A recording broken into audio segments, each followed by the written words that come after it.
తిరుమల తిరుపతి దేవస్థానంలో వైసీపీ అధికారంలో ఉన్నప్పుడు కల్తీ నెయ్యిని వాడి లడ్డూ ప్రసాదాన్ని తయారు చేశారు. అది నెయ్యే కాదు, పామాయిలు, కెమికల్ కలిపినటువంటి ద్రవం.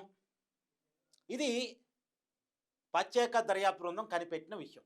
అది నెయ్యి కాదు. నెయ్యి కాని పదార్థాన్ని నెయ్యిగా నమ్మించి లడ్డూ ప్రసాదంలో వాడారు.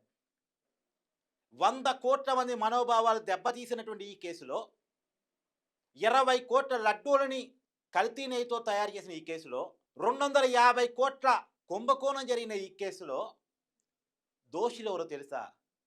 వైవి సుబ్బారెడ్డి గారి పిఏ, కొంతమంది టీటీడీ అధికారులట. ఇది సిట్టి కనిపెట్టిన అంశం. ఏమైనా నమ్మటానికి అవకాశం ఉందండి? అందుకే అనేది కొండను తవ్వి ఎలకన పట్టడం అంటే కనిపెట్టారు. ఇప్పుడు నెయ్యే కాదు అన్న విషయాన్ని కనిపెట్టారు. పాలు లేవు, పాల నుంచి వచ్చిన వెన్న లేదు, వెన్న నుంచి వచ్చిన నెయ్యి లేదు. కానీ నెయ్యి అని ఒక కెమికల్ పదార్థాన్ని నమ్మించి లడ్డూలు తయారు చేశారు అన్నదాన్ని కనిపెట్టగలిగారు. కానీ తప్పు చేసింది ఎవరో మాత్రం తప్పేంటో కనిపెట్టగలిగారు. కానీ తప్పు చేసిన వాళ్ళు ఎవరో మాత్రం మనకి చాలా అనుమానాలు ఉన్నాయి.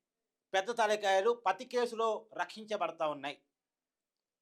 ప్రతి కేసులో కూడా పెద్ద తలకాయలు ఎలా రక్షించబడతా ఉన్నాయి. ఇది చిన్న కేసు కాదండి. హిందువుల మనోభావాలకు సంబంధించిన కేసు. 100 కోట్ల మంది హిందువుల మనోభావాలకు సంబంధించిన కేసు.